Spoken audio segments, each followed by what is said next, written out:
June 6, 1954, Manchester, England. Alan Turing bites into an apple laced with cyanide. He's 41 years old. In his bedroom, half-eaten, the apple sits on his nightstand. By morning, he'll be dead. The man who broke the Nazi Enigma code, the father of modern computing, the mathematician who may have shortened World War II by 2 years and saved 14 million lives, dead by his own hand because he was gay, because Britain, the country he saved, chemically castrated him, because the cost of being brilliant was too high when paired with being different. The apple kills him in minutes. Some say it's an accident. He was conducting chemistry experiments. Maybe he inhaled the fumes. But those who knew him suspect the truth. Turing had discussed suicide methods with friends, talked about Snow White and the poisoned apple.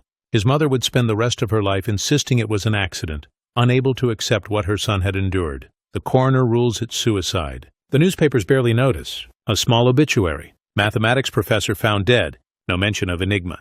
No mention of Bletchley Park. No mention of what he'd done for his country. That's all classified. That will stay classified for decades. Alan Turing dies in obscurity, forgotten by the nation he saved.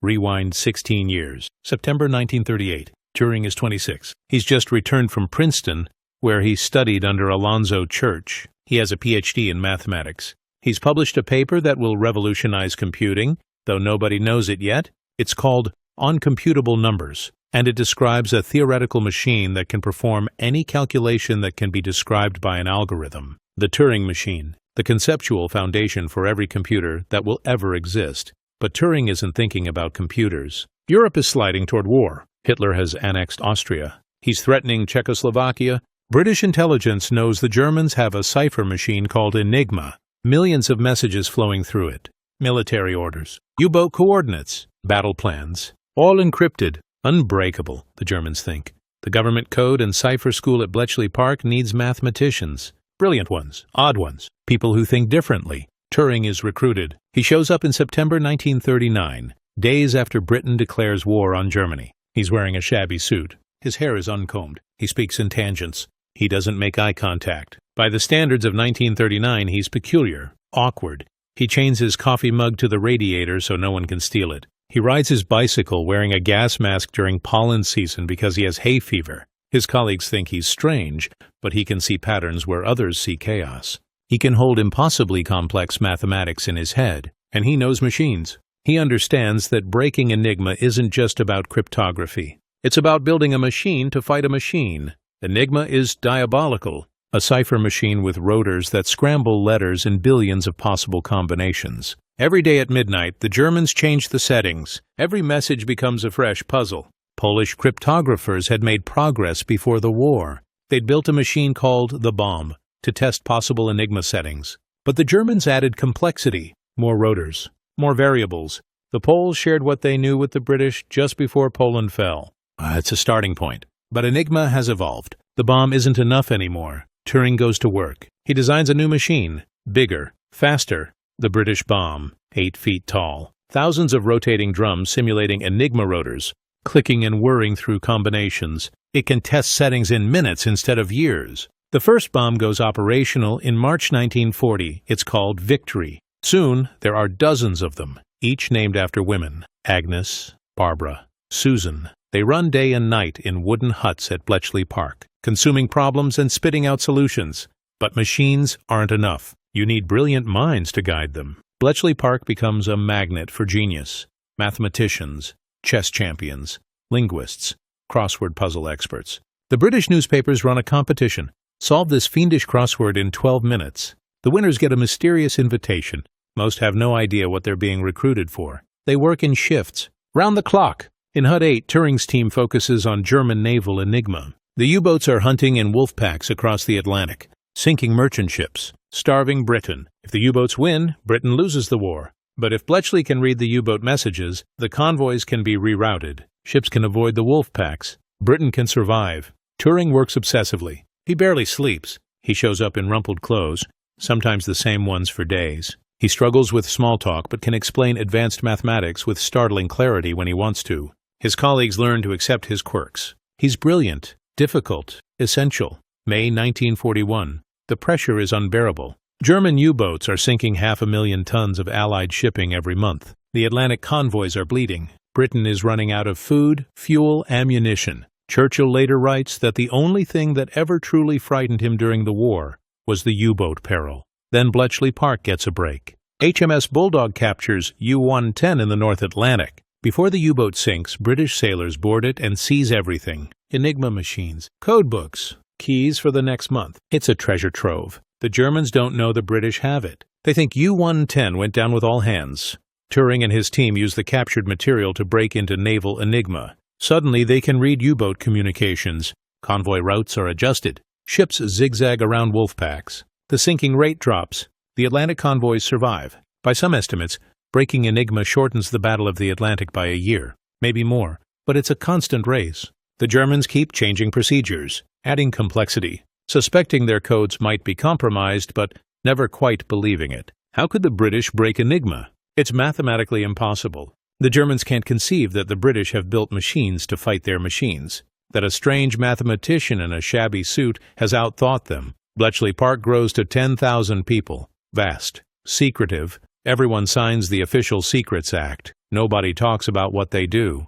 Not to family. Not to friends. Certainly not to journalists. Turing's work saves countless lives, but he can't tell anyone. He lives in a world of secrets within secrets, and Turing has his own secrets. He's gay. In 1940s Britain, homosexuality is illegal, a crime, a sickness, according to medical authorities, a perversion. Men are arrested, imprisoned, chemically castrated. Turing knows this. He's careful, but he's also human, lonely, longing for connection in a world that criminalizes his existence. During the war, there are rumors, whispers, but the work is too important. Turing is too valuable. People look the other way. The war effort needs him. After the war, things will be different. May 8, 1945. Victory in Europe. The war is over. Bletchley Park begins to shut down. The bombs are dismantled. Documents are burned. Everyone who worked there is reminded, you never speak of this. Not for 25 years. Not for 50.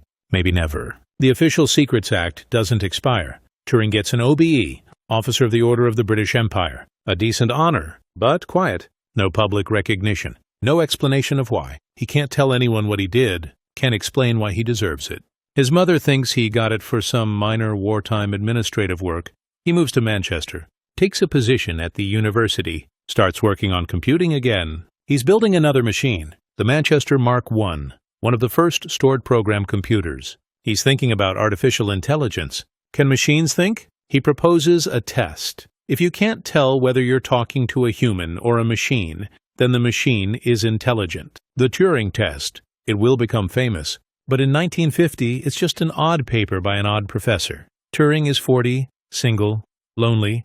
He goes to pubs, meets men. In 1952, he begins a relationship with a 19-year-old named Arnold Murray. It's brief, messy. Murray has a friend who burglarizes Turing's house. Turing reports the burglary to the police.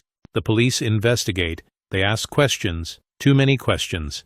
Turing, naive or honest or tired of lying, admits to a sexual relationship with Murray. He doesn't see it as a crime. Two consenting adults. What's the harm? In 1952 Britain, it's a crime. Gross indecency. The same law that destroyed Oscar Wilde 50 years earlier. Turing is arrested, charged. His home is searched. His notebooks examined. His life dissected. The trial is brief. Turing pleads guilty. He sees no point in lying. The judge offers a choice: prison or probation with hormonal treatment, chemical castration, injections of synthetic estrogen to suppress libido, to cure homosexuality. Turing chooses the treatment. He thinks he can endure it. He's survived worse. He's handled pressure before, but the estrogen attacks his body. He gains weight, develops breasts, suffers mood swings, depression, confusion. The brilliant mind starts to dim under the chemical assault, and the consequences go beyond his body. He loses his security clearance, can't work on classified projects, can't travel freely. The United States denies him entry. He who saved Western civilization is now seen as a security risk, a potential blackmail target, untrustworthy because of who he loves. His colleagues notice the change. The spark is fading. He's slower, sadder, still working, but the joy is gone. He talks about fairy tales, about Snow White and the poisoned apple, about choosing your own ending. June 7, 1954. Turing's cleaning lady finds him dead. The half-eaten apple. The smell of bitter almonds. Cyanide. The police investigate briefly. The coroner rules suicide. The newspapers barely notice. Cambridge mathematician found dead. Nothing about Enigma. Nothing about his contributions. Nothing about why a brilliant man might choose death. His mother fights the ruling, insists it was an accident. Turing was conducting experiments with electroplating, using cyanide solution. Maybe he inhaled the fumes. Maybe he was careless. She can't accept that her son killed himself. Can't accept what was done to him. But those who knew him understand.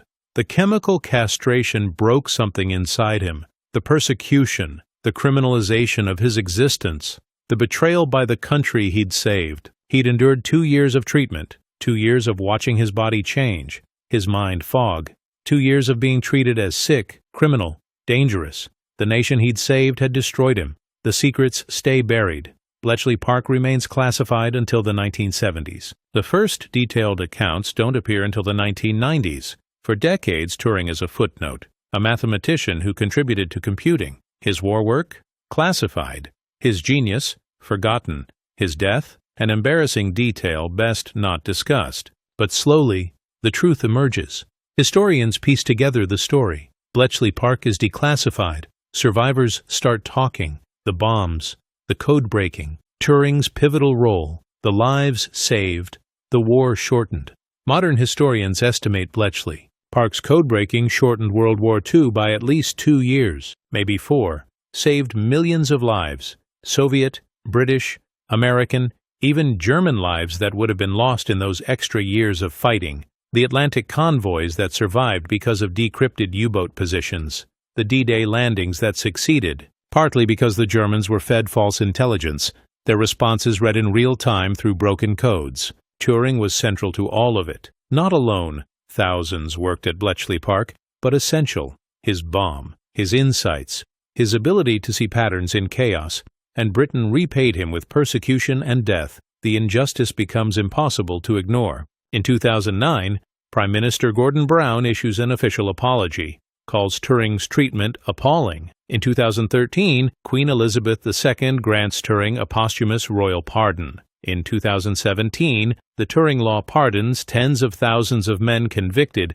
under the same gross indecency laws. Too late. 63 years too late. Turing has been dead since 1954. The pardon can't bring him back, can't undo the chemicals pumped into his body, can't erase the betrayal, but his legacy grows. The Turing Award becomes computing's highest honor. The Nobel Prize of Computer Science. His face appears on the 50-pound note in 2021. Schools and buildings bear his name. Movies tell his story. Benedict Cumberbatch plays him in The Imitation Game. Millions learn who he was, what he did, what was done to him, and the questions linger. How many other geniuses has society destroyed? How many brilliant minds were crushed by prejudice, fear, or ignorance? How much knowledge was lost? How many innovations never happened because the innovator was deemed unacceptable? Turing saved millions of lives and couldn't save his own. He broke the unbreakable code, but couldn't break free from the society that condemned him. He helped birth the modern computer age, but never lived to see it. He died in 1954. The first modern computers were just starting to spread. The internet was decades away. The smartphone revolution? Half a century in the future. All built on foundations he laid. All developed in a world he should have inhabited. The hidden cost of human intelligence isn't measured in laboratory hours or research budgets. It's measured in brilliant lives cut short, minds destroyed by intolerance, potential never realized because society couldn't accept difference. Turing's story is one of thousands. Oscar Wilde destroyed by the same laws. Brilliant women denied education for centuries. Scientists executed for heresy. Inventors dismissed for their race or class. Thinkers silenced for their politics. The endless parade of genius ground down by conformity. We'll never know what Turing might have accomplished if he'd lived, if he'd been allowed to work freely, to love openly, to exist without persecution. He was 41 when he died. Von Neumann lived to 53 and revolutionized multiple fields. Einstein lived to 76. Turing might have had 3 more decades of brilliance, 30 more years of innovation. What might he have created? What problems might he have solved? the apple on his nightstand, half-eaten, laced with cyanide. A brilliant mind choosing death over degradation, choosing silence over a life made unlivable. The man who saved civilization from Nazi tyranny, destroyed by British law. In his 1950 paper on machine intelligence, Turing wrote about machines that might someday think, might learn, might be conscious. He was asking questions we're still trying to answer. Can machines be intelligent? Can they be creative? Can they be alive? But there's another question his life poses. Can society be intelligent? Can civilizations learn? Can nations recognize genius when it doesn't fit their narrow definitions of acceptable? Britain learned, eventually, 60 years too late, after the genius was dead and buried, after the apologies became meaningless, after the pardon became an empty gesture. The 50-pound note bears his face now. His eyes stare out from currency handled by millions. The man who couldn't be trusted with security clearance. The man deemed too dangerous to travel. The man his country destroyed. Now celebrated, honored, made into a symbol of British achievement. The irony would have amused him, or devastated him, or both. Turing understood paradoxes, contradictions, impossible problems. He spent his life solving them, but he couldn't solve the paradox of his own existence. Brilliant, but broken. Essential, but criminal. A savior destroyed by those he saved. The apple remains the symbol. Some historians doubt the suicide story, say the evidence is thin, that his mother might have been right about the accident, but the symbol persists because it captures a truth larger than the facts. The poisoned apple, knowledge that comes at a cost, intelligence that society fears and destroys, the price of being different, the cost of genius in a world that demands conformity. Alan Turing broke the Nazi codes, built the foundation for modern computing, asked questions about intelligence that we're still pondering, and died alone in his bedroom with cyanide on his lips because he loved the wrong person. That's the hidden cost, not measured in pounds or dollars, measured in lives, in potential, in brilliance extinguished before its time, in all the innovations that never happened, the problems never solved, the questions never asked, because the questioner was deemed unacceptable, unworthy, criminal. We celebrate Turing now. We apologize. We put his face on money. We name awards after him. We make movies. We teach his life in schools. And all of it is worthless, because it's too late. The genius is dead. The contributions he might have made are lost forever. The hidden cost has already been paid. The only question is, are we still paying it? How many modern Turings are we destroying with our prejudices, our fears, our narrow definitions of acceptable genius? How much brilliance are we wasting because the brilliant person doesn't fit our expectations? The apple, the poison, the choice between death and degradation. Alan Turing made his choice in 1954. We're still living with the consequences, still calculating the cost, still failing to learn the lesson. The hidden cost of human intelligence is humanity itself.